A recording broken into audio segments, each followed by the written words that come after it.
اس کا مطلب یہ کہ جب کوئی چیز مقصد کو پورا کرتی ہے تو مالک کی نظر میں اس کی قیمت ہوتی ہے، جب مقصد کو پورا کرنا چھوڑ دیتی ہے وہ مالک کی نظر میں بے قیمت ہو جایا کرتی ہے۔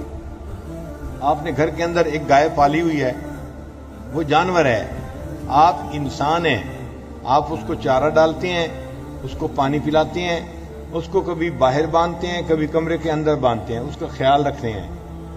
دیکھنے میں وہ جانور ہے اور آپ انسان ہیں، اشرف المخلوقات ہیں، مگر آپ اس کی خدمت میں لگے ہوئے ہیں۔ کیوں؟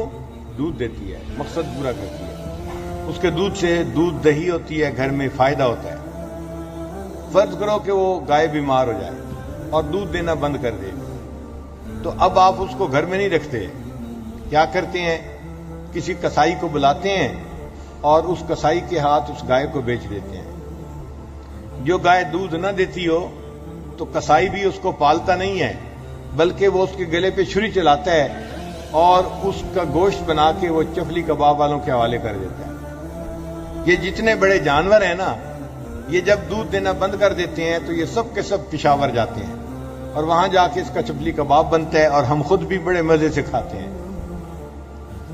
وہ جانور جس کی خدمت میں ہم لگے ہوئے تھے، اس کو نہلاتے تھے، اس کو اندر باہر باندھتے تھے، اس کا گوبر صاف کرتے تھے، اب اس جانور کے گلے پہ چھری چل رہی ہے۔ کیوں؟ پہلے مقصد کو پورا کرتا تھا، اب مقصد کو پورا کرنا بند کر دیا، اس لیے اب اس کی وہ قیمت نہیں رہی جو پہلے تھی۔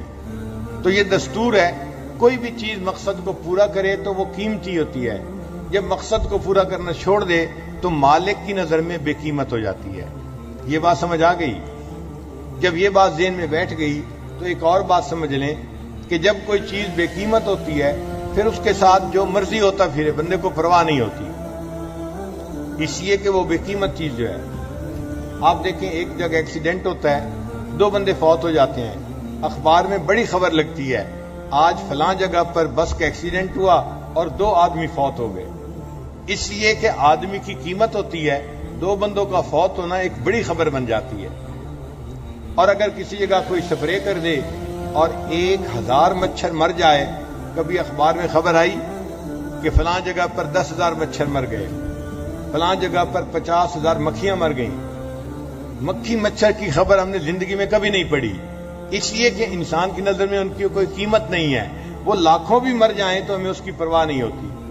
تو بے قیمت چیز لاکھوں میں مر گئی، پرواہ نہیں، جس کی قیمت تھی 2 مر گئے تو خبر اخبار میں آ گئی۔ اسی طرح جب تک ہم اپنے مقصد کو پورا کرتے رہیں گے، اللہ کی نظر میں ہماری قیمت ہوگی، ہمیں کوئی پریشانی ہوگی، تکلیف ہوگی تو اللہ ہماری مدد کریں گے، اللہ ہماری حفاظت کریں گے، اللہ خیال رکھیں گے۔ اور جب ہم مقصد کو پورا کرنا چھوڑ دیں گے تو ہم اللہ کی نظر میں بے قیمت ہو جائیں گے، پھر ہمارے ساتھ جو مرضی ہوتا رہے، اللہ کو اس کی کوئی پرواہ نہیں ہوگی۔ آج آپ آنکھوں سے دیکھ رہے ہیں نا کہ مسلمان اپنے مقصد کو بھول کے زندگی گزار رہا ہے، اور مسلمان